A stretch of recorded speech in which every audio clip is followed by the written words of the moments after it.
सभी साथियों का स्वागत अभिनंदन हमारे YouTube channel MK Teaching Point में बात करेंगे आज की महत्वपूर्ण खबरों की। उससे पहले सभी साथियों से निवेदन है, कृपया आप सभी साथी इस वीडियो को लाइक शेयर करें और चैनल को अगर आप पहली बार विजिट कर रहे हैं तो कृपया चैनल को सब्सक्राइब करें।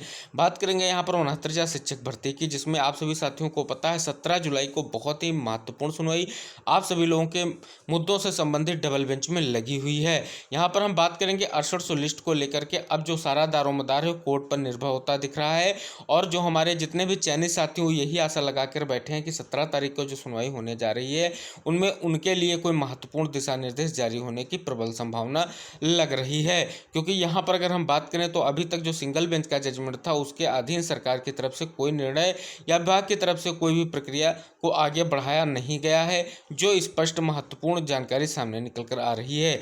जो भी निर्णय लिया गया है कोर्ट की तरफ से जो भी निर्णय बेसिक विभाग की तरफ से लिया गया है वो कोर्ट के माध्यम से प्रेजेंट किया जाएगा और कोर्ट को उपलब्ध कराया जाएगा कि इस नतीजे पर हम पहुंचे हैं। तो यहाँ पर हमारे 816 साथी भी यहाँ पर डबल बेंच पहुंच चुके हैं पहले भी, और उन्होंने स्पष्ट रूप से अपनी मांग को भी वहाँ प्रेजेंट किया है। तो कहीं ना कहीं जो 17 तारीख की सुनवाई है उसमें यही आशा लगाई जा सकती है कि जो आपके आरक्षण के साथ साथ आपकी 6800 लिस्ट को लेकर के भी कोई महत्वपूर्ण दिशा निर्देश जारी हो, जिससे हमारे 6800 साथियों के लिए कोई महत्वपूर्ण दिशा निर्देश के साथ साथ सरकार को भी ये भी एक अच्छी और साझेदारी रणनीति आप सभी लोगों को तैयार करनी है कि सरकार यहाँ पर स्पष्ट रूप से आप सभी लोगों के मुद्दे को बोलने को मजबूर हो। यानी आप सभी लोग भी कोर्ट में ऐसी स्थिति उत्पन्न करें जिससे सरकार भी 6800 लिस्ट को लेकर के क्या मंशा है, क्या आगे की स्थितियाँ, उस पर जो है बात हो सके।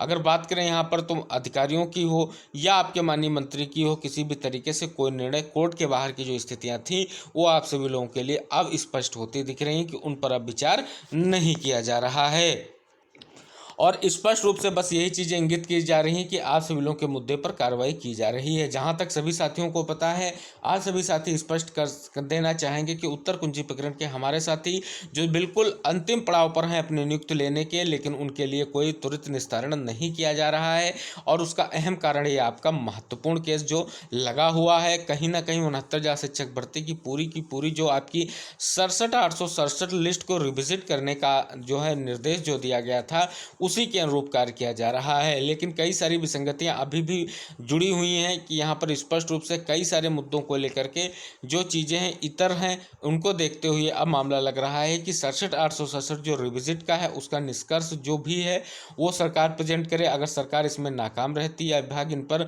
आगे नहीं बढ़ना चाहता है तो कहीं ना कहीं सिंगल बेंच के जजमेंट को डबल बेंच की तरफ से स्पष्ट रूप से खारिज किया जाएगा। क्योंकि जो चीज़ें दिख रही हैं उस हिसाब से यहाँ पर स्पष्ट रूप से 67,867 अगर रिविजिट करने के बाद सरकार प्रक्रिया आगे बढ़ाती है और कहीं ना कहीं चीज़ें स्पष्ट करने का प्रयास करती है तब तो ये चीज़ें स्पष्ट हो जाएंगी। वरना आप सभी साथियों को हम अवगत करा दें कि जो महत्वपूर्ण चीज़ें कोर्ट में प्रेजेंट की गई हैं जिनको लेकर के उन्हीं चीज़ों को सुनवाई होने के बाद में आगे मामले में निस्तारण होने की प्रबल संभावना दिख रही है। वर्तमान परिदृश्य की बात करें तो कहीं ना कहीं यहाँ पर 67,867 रिविजिट के पीछे शहर सरकार के कई सारी मुसीबतें खड़ी होती दिख रही हैं।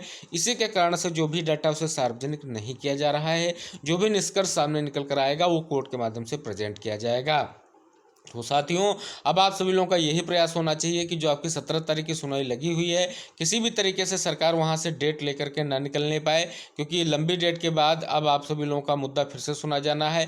और आपकी जो बेंच नॉमिनेट है उसमें आप सभी साथियों को पता है राजन राय सर जो पहले इस मुद्दे से जुड़े हुए हैं, चीज़ों को जानते हैं, वो जुड़े हुए हैं और कहीं ना कहीं इन मामलों से वो पहले से ही इंगित हैं। तो कुछ ना कुछ तो आप सभी लोगों के लिए महत्वपूर्ण होने ही जा रहा है। और साथ ही साथ अगर बात करें यहाँ पर अब क्या होंगे वैकल्पिक आधार, अगर आपकी 69,000 शिक्षक भर्ती की वैकल्पिक आधारों की बात करें तो जो भी वैकल्पिक आधार हैं वो कोर्ट के माध्यम से ही दिख रहे हैं। कहीं ना कहीं सरकार को जो निर्देश दिया गया था कि आप किसी भी तरीके से जो है इस लिस्ट को रिविजिट करिए, जो गलत तरीके से चयनित हैं उनको आप रख सकते हैं। तो ये वैकल्पिक आधार थे, उन्हीं के माध्यम से आप 6800 लिस्ट को भी नियुक्ति प्रदान कर सकते थे। लेकिन कहीं ना कहीं सरकार का उदासीन रुख और कई सारी दिक्कतों के बाद 6800 लिस्ट के लिए जो गलत फैसला आया उस पर भी विचार सरकार को करना चाहिए और उनको भी नियुक्ति प्रदान करनी चाहिए। साथ ही साथ जो उत्तर कुंजी के हमारे साथी उनको पर भी न्याय किया जाना चाहिए, उनकी भी नियुक्ति जो है जल्द से जल्द निस्तारित की जानी चाहिए। और कहीं ना कहीं जो आरक्षण की बात है उस पर भी सरकार को चीज़ें स्पष्ट करनी चाहिए, क्योंकि बहुत समय हो चुका है इस दिक्कतों को लेकर के और 69,000 शिक्षक भर्ती को अब डिसाइड करने की बात जो आगे बढ़ रही उसी के अनुरूप आप सभी साथियों को पता है स्थानांतरण को लेकर के धरना प्रदर्शन हुआ, जिसमें स्पष्ट रूप से सचिव सर ने स्पष्ट किया था कि कोर्ट के मामले को स्पष्ट किया था, जो आपका यही जो आरक्षण केस है इसको स्पष्ट किया गया था, लेकिन जो आपके डीजी सर हैं उनके द्वारा स्पष्ट रूप से कहा गया कि हम जल्द इस मुद्दों का निस्तारण करने की बात करेंगे। यानी कहीं ना कहीं अब कोर्ट में कुछ चीज़ें आप सभी लोगों को विभाग और सरकार की तरफ से देखने को जरूर मिलेंगी, क्योंकि ये आश्वासन के बावजूद अगर दोबारा ऐसी स्थितियाँ उत्पन्न होती हैं तो सरकार को कोई ना कोई निर्णय लेना ही पड़ेगा। तो कहीं ना कहीं अन्य मुद्दे उभरने से ये 69,000 शिक्षक भर्ती का जो आपका आरक्षण केस है इसको जल्द ही निस्तारित करने को लेकर के सरकार को मजबूर होना पड़ेगा और जल्द निस्तारण को लेकर के यथास्थिति स्पष्ट करनी पड़ेगी। तो आशा करेंगे कि आपकी जो 17 तारीख की सुनवाई होने जा रही है उसमें कुछ महत्वपूर्ण चीज़ें सामने निकल कर आए। आप सभी लोगों का प्रयास यही रहना चाहिए कि विभाग व सरकार की तरफ से कोई महत्वपूर्ण जानकारी उपलब्ध कराई जाए, ना कि जो तारीखों का खेल है वो लगातार जो जारी है उस पर ब्रेक लगा करके आप सभी लोगों का प्रयास यही होना चाहिए कि जल्द से जल्द इस मुद्दे में सरकार अपनी स्थिति को स्पष्ट करे और आगे क्या करना चाहती है उन रणनीतियों पर विचार करे। तो हम आशा करेंगे आप सभी साथी ऐसा करेंगे और ऐसे ही आप सभी लोग जो है सरकार और विभाग को स्पष्ट रूप से लगातार प्रयास करते रहेंगे कि जल्द से जल्द आपके मुद्दे निस्तारित हों। हम बात करेंगे अगली महत्वपूर्ण खबरों की। महत्वपूर्ण खबर सामने निकल कर आ रही है कि प्रदेश सरकार की मंगलवार को हुई कैबिनेट की बैठक से आस लगाए बैठे अभ्यर्थियों को कोई राहत नहीं मिली। नए शिक्षा सेवा चयन आयोग के गठन का प्रस्ताव पारित न होने पर अभ्यर्थियों के सामने सबसे बड़ा सवाल यह है कि साल भर से लंबित भर्तियों का क्या होगा। पिछले दिनों माध्यमिक शिक्षा मंत्री गुलाब देवी ने विधानसभा में एक प्रश्न के जवाब में कहा था कि प्रदेश के अशासकीय सहायता प्राप्त माध्यमिक विद्यालयों में सहायक अध्यापक टीजीटी के 71,684 पद स्वीकृत हैं, जिसमें 16,750 पद रिक्त पड़े हैं। वहीं प्रवक्ता के 22,254 पद स्वीकृत और इसमें से 2,522 पद रिक्त पड़े हैं। इस तरह टीजीटी पीजीटी के कुल 19,272 जो पद आपके हैं वो रिक्त खाली हैं। इनमें से 4163 पद पर भर्ती के लिए अगस्त 2022 में आवेदन की प्रक्रिया पूरी हो चुकी है, लेकिन भर्ती की परीक्षा की तिथि जो है घोषित नहीं की गई। माध्यमिक शिक्षा सेवा चयन बोर्ड में सदस्यों के सभी 10 पद खाली हैं और अध्यक्ष का कार्यकाल भी अप्रैल में पूरा हो चुका है। भर्ती की प्रक्रिया आगे बढ़े इसके लिए नए शिक्षा सेवा चयन आयोग के गठन का इंतजार है। अभ्यर्थी यह मांग भी कर रहे हैं कि विज्ञप्त किए गए 4163 पदों के अतिरिक्त टीजीटी पीजीटी के रिक्त 15,109 पदों को भी टीजीटी पीजीटी भर्ती 2022 में शामिल किया जाए। वहीं अशासकीय सहायता प्राप्त महाविद्यालयों में असिस्टेंट प्रोफेसर के 1017 पदों पर भी भर्ती के लिए अगस्त 2022 में आवेदन की प्रक्रिया पूरी हो चुकी है और इस भर्ती के लिए भी परीक्षा तिथि अब तक जो है घोषित नहीं की गई है।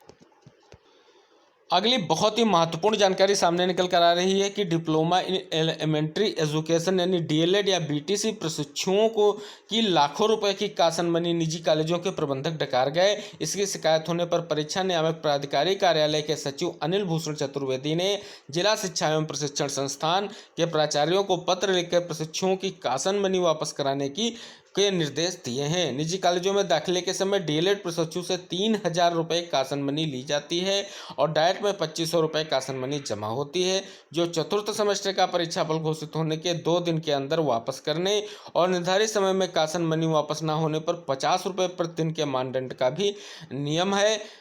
लेकिन डाइट से जो कासन मनी की फीस वापस कर दी जाती है, लेकिन अधिकांश निजी कॉलेज यह राशि प्रशिक्षुओं को नहीं लौटाते हैं। तो देख सकते हैं स्पष्ट किया गया है कि स्पष्ट रूप से आप सभी साथी देख सकते हैं। और साथ ही साथ खबर सामने निकल कर आई है कि प्रवेश को अब 27 तक करें पंजीकरण, यानी डीएलएड प्रशिक्षण 2023 में प्रवेश के लिए ऑनलाइन पंजीकरण की तिथि जो है 27 जुलाई तक स्पष्ट रूप से बढ़ा दी गई है।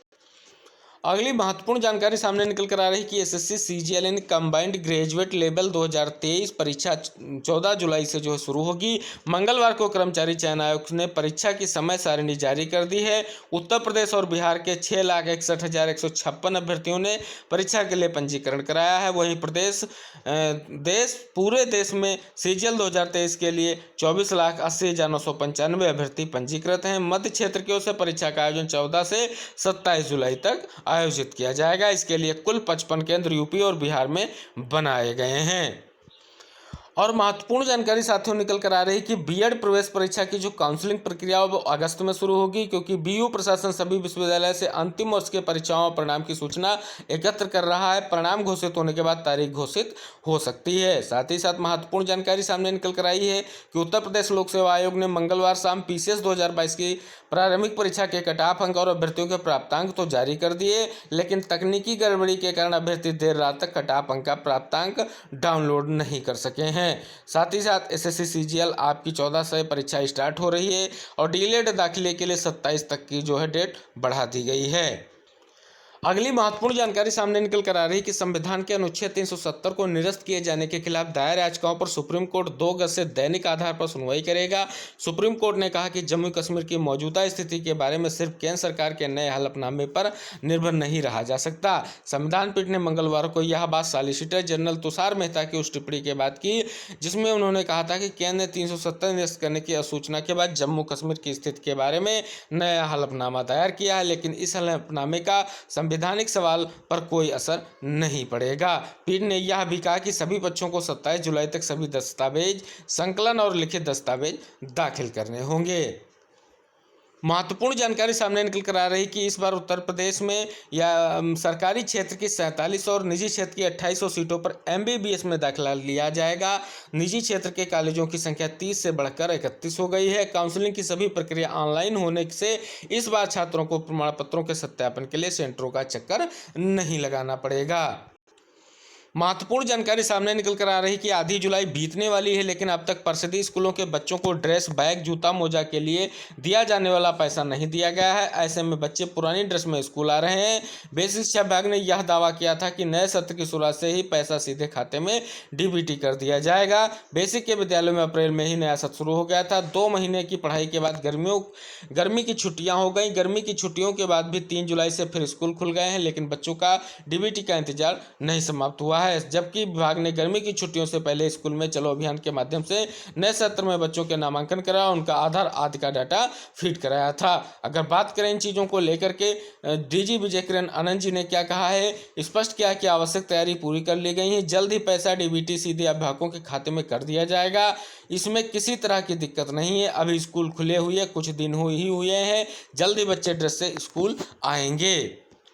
महत्वपूर्ण जानकारी सामने निकल कर आ रही है कि बेसिक शिक्षा विभाग में एक जिले से दूसरे जिले में शिक्षकों की तबादला प्रक्रिया पूरी होने के बाद अब एक जिले से दूसरे जिले में परस्पर तबादले के आवेदन मंगलवार से शुरू हुए हैं। इसकी भी पूरी प्रक्रिया ऑनलाइन पूरी की जाएगी। बेसिक शिक्षा परिषद के सचिव प्रताप सिंह बघेल ने बताया कि इसके लिए ऑनलाइन आवेदन 18 जुलाई तक किए जाएंगे। उन्होंने बताया कि आवेदन प्रक्रिया से संबंधित विस्तृत निर्देश जारी किए गए हैं। आवेदन के समय आवेदक को अपना पहचान पत्र आदि से संबंधित जानकारी अपलोड करनी होगी।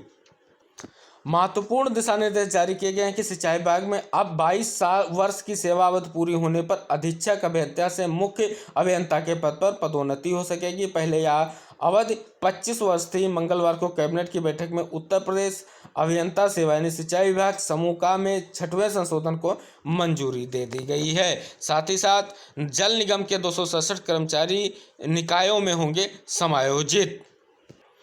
अगली महत्वपूर्ण जानकारी सामने निकल कर रही है कि सूबे के सहायता प्राप्त माध्यमिक स्कूलों में चयन के बाद भी कार्यभार ग्रहण नहीं करने के कारण रिक्त बची सीटों पर नियुक्ति के लिए चल रही काउंसलिंग प्रक्रिया में मंगलवार को टीजीटी 2016 सामाजिक विज्ञान के 145 पदों के सापेक्ष 114 अभ्यर्थियों को बुलाया गया था, लेकिन 46 अभ्यर्थी काउंसलिंग में शामिल हुए। वहीं सामाजिक विज्ञान के 68 अभ्यर्थी गैर हाजिर है। इससे 99 पद खाली रह गए हैं।